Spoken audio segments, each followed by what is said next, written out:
50 ont déjà été relogés.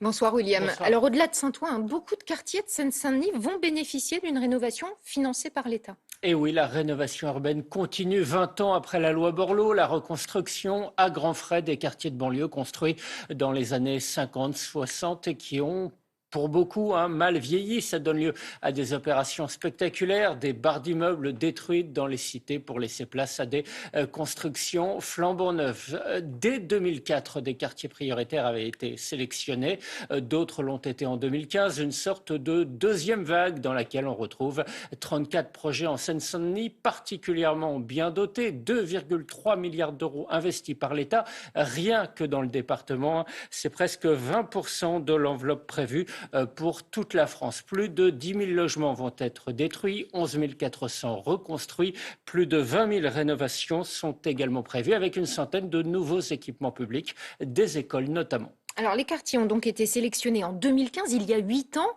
Pourquoi est-ce que c'est si long ? Alors déjà parce que l'ANRU, l'Agence nationale pour la rénovation urbaine, ne fait jamais de chèque en blanc.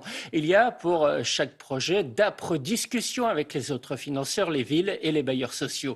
Ce n'est pas un hasard si les deux dernières municipalités qui ont trouvé un accord avec l'ANRU sont Saint-Ouen, on vient de le voir, et Aubervilliers. Les deux villes ont changé de couleur politique aux dernières municipales et à chaque fois, les nouvelles équipes ont voulu amender le projet. Et puis avant de commencer les travaux, il faut trouver des solutions de relogement provisoire pour les habitants. C'est très compliqué. Résultat, il faudra attendre 2030 pour voir achever la rénovation de tous ces quartiers. Merci William pour ces précisions. Dans l'actualité également.